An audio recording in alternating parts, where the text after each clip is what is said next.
Sylveg flaira machinalement les 4 coins de la pièce. Au moins, même prisonnière, elle n'avait plus froid ici. Inquiète, elle releva brusquement la tête, croyant entendre un bruit. Mais personne ne vint. Elle se demandait encore comment Loki avait fait pour s'emparer d'elle aussi facilement. Alors qu'elle s'apprêtait à semer le trouble dans les rangs du cortège de la Reine des Neiges, elle avait vu cette merveilleuse tornade multicolore se déplacer en riant dans sa direction. Elle s'était immobilisée, la langue pendante, pour l'admirer, mais avait pris peur en voyant que les vents tailladaient les créatures autour. Elle avait aussitôt fait volte-face et couru en sens inverse, afin de se soustraire aux lames. La tornade l'avait suivie et enveloppée. Sylveg s'était alors tapis dans la neige pour éviter de se retrouver tranché. Bien loin de l'attaquer, les vents l'avaient soulevée et entourée d'une douceur presque sensuelle. Paniquée, la renarde avait tenté de mordre dans tous les sens, mais en vain. Ses crocs ne rencontraient rien à mordre, bien qu'elle ait été fermement maintenue. Elle avait ainsi été enlevée aussi facilement qu'un fétu de paille. L'auteur de son enlèvement s'était présenté rapidement à elle en la jetant dans cette salle qui s'avérait être une chambre à coucher. Il avait repris sa forme d'ase. « Sois la bienvenue en ma demeure, » lui avait-il déclaré d'une voix doucereuse. « Je vais m'occuper de trouver un endroit approprié pour stocker le cœur d'Ule, rompre son lien avec cette petite humaine insolente, et me débarrasser de cet objet de mauvais goût pour le stocker dans l'un de mes coffres personnels. » avait-il continué en désignant un coffret duquel s'échappaient quelques volutes de froid. « Et ensuite, je reviendrai m'occuper de toi. Sois patiente. » Sylveg n'était pas bête. Elle subodorait que Loki s'était emparé du coffre où la Reine des Neiges maintenait le cœur d'Ule. En revanche, elle espérait qu'il mettrait du temps à trouver où entreposer le coffre. Elle déplorait de ne pas pouvoir voir où il pensait le cacher. Elle comptait bien s'en aller de cette chambre le plus rapidement possible pour partir à la recherche du cœur d'Ule. La renarde avait repris sa forme humanoïde et essayait de crocheter la serrure de la porte pour s'enfuir immédiatement sans demander son reste. Mais il n'y avait aucune serrure sur la porte de l'as voleur, et pourtant le panneau refusait de s'ouvrir. Sans se laisser abattre, elle s'était alors dirigée vers la fenêtre pour essayer de s'échapper. La fenêtre s'ouvrit sans difficulté, à sa grande joie, mais elle se retrouva rapidement déçue de constater qu'elle ne surplombait rien d'autre qu'un pic vertigineux. Les murs extérieurs étaient remarquablement lisses et n'offraient que peu d'aspérité qui lui aurait permis de descendre. Sans même parler du fjord en contrebas. Si elle décidait de tenter la descente, elle ne pourrait pas s'arrêter au pied du bâtiment tant il faisait corps avec la falaise. Elle se pencha un peu, mais le cœur lui manqua. En refermant la fenêtre, un sanglot convulsif lui échappa. Elle ne voyait pas de moyen de s'enfuir. Depuis, elle avait récupéré sa forme de renarde et tournait dans la pièce en faisant les 100 pas comme un lion en cage. Un nouveau bruit lui fit dresser les oreilles. Comme il provenait de la porte, Sylveg s'en approcha vivement, au cas où elle aurait une opportunité à saisir. Au moment où le battant s'ouvrit, elle bondit par l'ouverture, espérant bousculer la personne qui rentrerait et, ainsi, la prendre suffisamment par surprise pour filer. Elle fut repoussée dans son saut par une forme qui avait deviné son mouvement. La renarde montra les crocs et s'apprêta pour bondir de nouveau, lorsqu'elle se rendit compte qu'elle faisait face à un autre van renard. Surprise, elle dressa les oreilles. « Je ne te veux pas de mal, » s'introduisit-il, « mais je ne peux pas te laisser sortir. » Il entra dans la pièce et la porte se referma derrière lui, se verrouillant apparemment toute seule. Sylveg, une fois l'instant de surprise passé, se maudit d'avoir laissé passer son occasion et décida de rester méfiante face à ce nouvel arrivant. « Je me nomme Thrall, » se présenta-t-il. « Et pourquoi te trouves-tu ici » répartit la jeune fille d'un ton suspicieux sans lui rendre la politesse. « Es-tu au service de l'as Loki ?»« Je le suis, » avoua son visiteur en penchant la tête d'un air un peu contrit. « Mais contre mon gré. Je ne puis quitter cet endroit et je suis condamnée à servir Loki. »« Pourquoi » s'enquine Sylveg encore méfiante. « Parce que j'ai dû passer un pacte avec lui, » confia Thrall. « Il protégeait mes frères et sœurs de la fureur d'Ule en échange de ma loyauté éternelle. Et maintenant je suis condamnée à le servir ma vie durant. » La jeune fille se tut, ne sachant quoi répondre à cette confession. « Mais ce n'est pas si mal, » reprit le renard.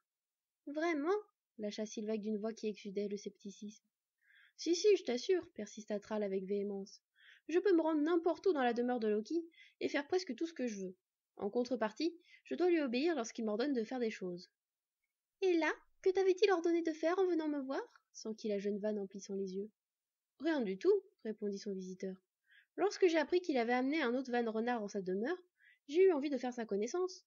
Ta connaissance, en l'occurrence. » Sylveg pesait les propos de son congénère. Ces propos pouvaient paraître plausibles et savoir résonner d'un accent de vérité. Sans compter qu'il avait un air un peu timide qui la mettait en confiance. Et puis, c'était le premier van renard autre que sa sœur qu'elle rencontrait depuis que Bord les avait recueillis après la mort de ses parents.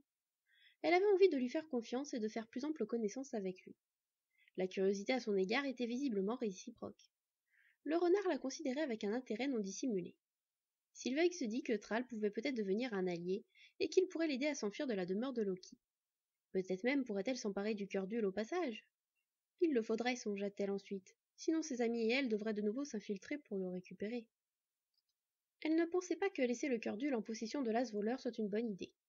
Mais revenir dans cet endroit serait une entreprise probablement fort risquée, surtout avec ses portes qui s'ouvraient et se fermaient toutes seules. La demeure de Loki était très certainement truffée de moult autres pièges du même acabit. Et donc, tu peux vraiment te déplacer à ta guise dans la demeure de Loki vérifia Sylvaig. À peu de choses près, oui, confirma le renard. Puisque tu peux ouvrir les portes, continua la jeune fille, pourquoi ne laisserais-tu pas celle-ci ouverte le temps que je m'en aille?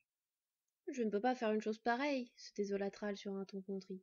Cela irait à l'encontre des ordres de Loki, je ne peux pas lui désobéir. Pourquoi cela? Ule est mort, ta famille ne risque plus rien de sa part à présent. Plus rien ne t'oblige à te lier à Loki de la sorte, argumenta-t-elle. Malheureusement si, déplora son visiteur d'un air triste. Le fait que je lui ai promis une obéissance éternelle n'est pas compressible. Si je quitte son service ou si je le trahis, il déchaînera sa colère sur mes frères et sœurs pour me punir. C'est fâcheux, murmura Sylvaig.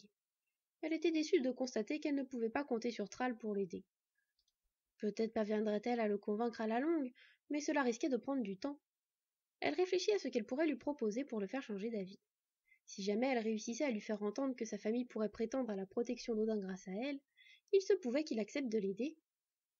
Tandis qu'elle était plongée dans ses pensées, Thrall prit sa forme humanoïde pour aller ouvrir la fenêtre.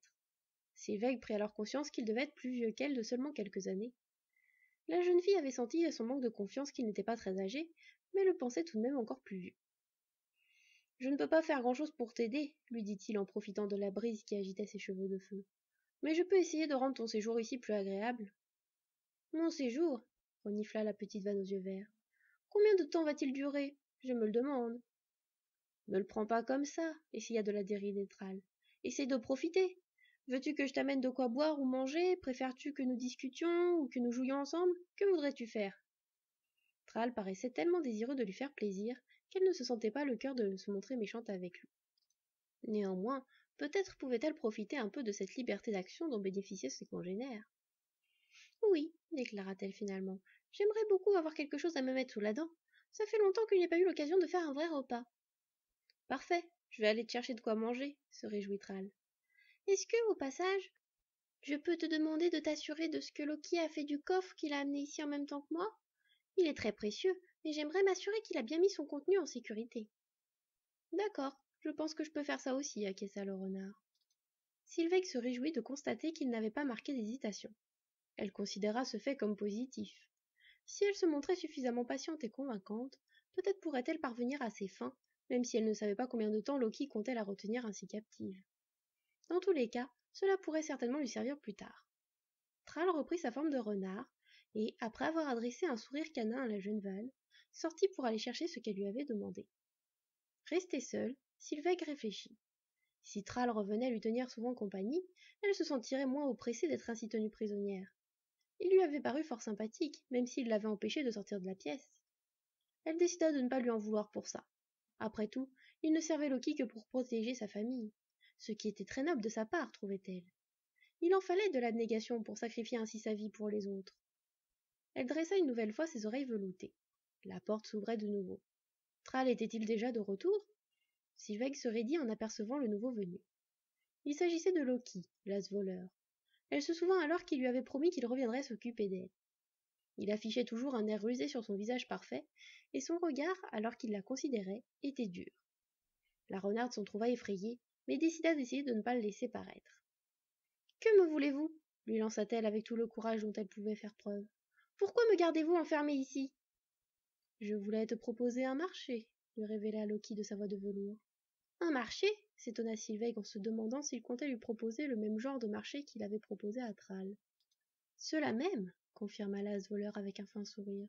« Tu n'es pas sans savoir que tes compagnons ne vont pas avoir l'intention de me laisser garder le cœur d'Ule en restant les bras croisés. »« C'est certain, » affirma la renarde avec assurance, « et je suis certaine qu'ils seront bientôt ici. »« Malheureusement pour eux, continua Loki d'un ton toujours aussi doux, je n'ai pas l'intention de le leur laisser. » Ils ne se laisseront pas abattre pour si peu, fanfaronna Sylvaig. Je le sais parfaitement, acquiesça Loki. Ce qui nous emmène, vous et moi, dans une impasse. Il n'y a pas d'impasse, rétorqua-t-elle fièrement. Ils vous mettront à bas comme ils ont vaincu Hul.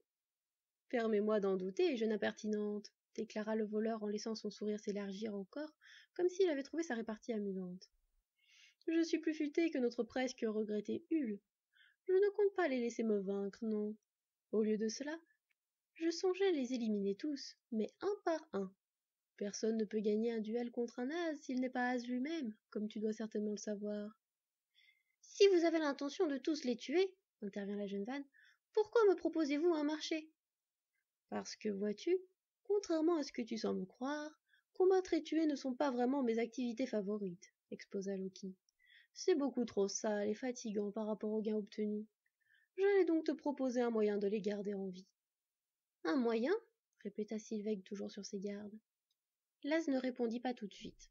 Il se rendit d'abord à la fenêtre laissée ouverte par Thrall et en inspira profondément l'air pur du fjord. Puis il s'approcha de la renarde et lui gratta tendrement le dessus du crâne entre les oreilles. Elle ne put se retenir de montrer les crocs. Bien sûr, ma jolie, lui dit-il avec un ton affectueux. Je ne suis pas si terrible que tout le monde le dit. Sinon Odin ne me tiendrait pas en si haute estime. Je ne tiens pas particulièrement à éliminer tes amis si je peux l'éviter. La petite Vanne hocha la tête en signe qu'elle avait compris. Elle ne savait pas que penser de ce revirement soudain dans l'attitude de Loki. Il se montrait d'un coup plus engageant, et même carrément affable. Sa voix était charmeuse, et la jeune fille avait très envie de lui faire confiance plutôt que de rester perpétuellement sur ses gardes. Tu vois, nous n'avons pas besoin d'être ennemis, reprit-il. Es-tu prête à entendre mon marché à présent? Oui, répondit Sylvain d'une toute petite voix. Fort bien. Je suis ravi de constater que tu es ouverte à la discussion, se réjouit l'asvoleur. Voici ce que je te propose, petite renarde. Tu convaincs tes amis de me laisser le cœur d'Hul sans faire d'histoire. Après cela, je les laisserai en paix toute leur vie durant. Quant à toi, une fois que tu auras réussi à les convaincre, je te ramènerai ici pour m'assurer qu'ils tiennent bien leurs paroles. Dans le cas contraire, je les éliminerai tous, ce qui serait ennuyeux autant pour toi que pour moi. C'est simple, tu ne trouves pas? Je... commença la jeune Vanne aux yeux verts. Elle se morigéna d'avoir cru que Loki se montrait véritablement affable. Il continuait de jouer avec eux. Ils n'accepteront jamais, dit-elle enfin. Ce serait vraiment dommage pour eux, susurra Laz en souriant. Et aussi pour toi. Mais je sais que tu es une jeune fille raisonnable et que tu as seulement besoin de temps pour réfléchir à ma proposition. Je te laisse jusqu'à demain soir pour réfléchir et te décider. Et, lorsque je reviendrai, tu me diras si tu veux que je leur laisse la vie ou que je la leur prenne. Il la caressa sous le menton, et une étrange lueur se mit à danser dans son regard. Quant à toi qui t'es écarté d'eux au mauvais moment, quoi que tu décides, ta vie sera ici. Sur ces mots, il se leva et quitta la pièce.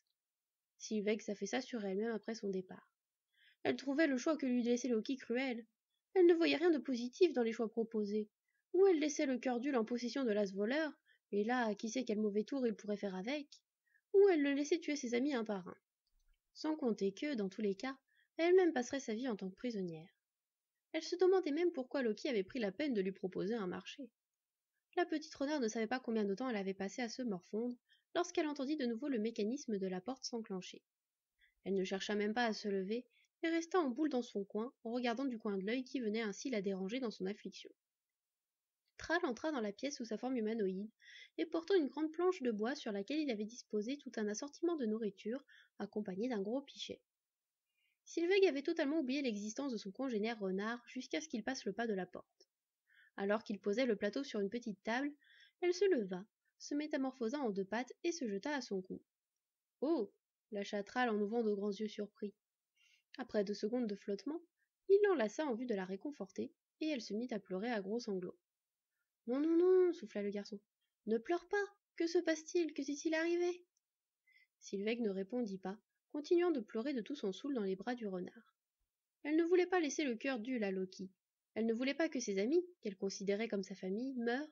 Elle ne voulait pas passer sa vie à être prisonnière de Loki. Et même, elle ne voulait pas non plus que Thrall reste au service de Laz toute sa vie. Ce qu'elle pensait, elle n'arriva pas à le formuler tout haut, et se laissa bercer doucement par le doux renard. Une fois les premiers instants de surprise passés, il se mit à caresser l'opulente chevelure rose de la jeune fille. Quelques minutes plus tard, elle finit par se calmer. Ainsi câlinée, l'avenir ne paraissait plus aussi sombre. En séchant ses dernières larmes, elle se dégagea doucement de la tendre étreinte de Thrall. Lorsqu'elle leva les yeux sur lui, elle constata qu'il arborait un air inquiet alors qu'il la regardait. Elle se forgea un sourire afin de le rassurer. Il lui sourit timidement au retour. « Ça va aller » s'enquit-il. « Oui, oui, ça ira, » répondit-elle en reniflant. « Je n'ai pas vraiment le choix de toute façon. »« Que s'est-il passé » voulut savoir le renard. « C'est Loki, » commença la jeune fille. Elle hésita un instant. Pouvait-elle lui raconter, à lui qui avait juré de servir l'as voleur? N'irait-il pas rapporter ses propos à Loki? Elle alla s'asseoir sur le lit et s'affaissa. Sa constatation était déprimante. Elle ne pouvait même pas faire confiance au seul ami qu'elle aurait probablement ici. Sylveg sentit les sanglots menacer de revenir avec toute une corde de larmes. Elle s'efforça de ravaler le tout tandis que Thrall s'asseyait à côté d'elle. « Il m'a proposé un marché à moi aussi, » lui avoua-t-elle finalement. « Mais aucun des deux choix qu'il me laisse ne me paraît bon. »« Il fait souvent ça, j'ai l'impression, » déclara le renard. « Il donne une illusion de choix, mais en fait, il n'en laisse qu'un seul, celui qui lui convient. »« Ça ressemble tout à fait à ce qui s'est passé, » acquiesça la jeune fille en soupirant. « Il me laisse jusqu'à demain soir pour réfléchir à sa proposition. Mais je ne sais même pas par où commencer à réfléchir. Je n'ai plus qu'à espérer apprendre à me faire pousser des ailes pendant la nuit, je pense. »« Je suis désolée de ne pas pouvoir t'aider, » déplora le garçon. « Ce n'est pas grave, » lui assura Sylveg. « Mais je t'ai apporté de quoi manger comme tu me l'as demandé, » lança-t-il avec entrain. « Tu devrais avaler quelque chose, cela te requinquerait sans aucun doute. »« Le crois-tu vraiment » demanda la renarde avec scepticisme. « J'en suis certain, » lui assura joyeusement Thrall. « Ça te donnera des forces pour affronter tes doutes. »« C'est joliment dit, » nota la jeune fille. « Merci. » Son compagnon paraissait enchanté du compliment. Il se leva pour approcher la petite table sur laquelle il avait déposé les victuailles. « Mais tout de même, il y a quelque chose que j'aimerais bien savoir, » reprit-il. « Comment t'appelles-tu » La petite vanne éclata de rire. « Sylveg, je m'appelle Sylveg, » se présenta-t-elle en souriant.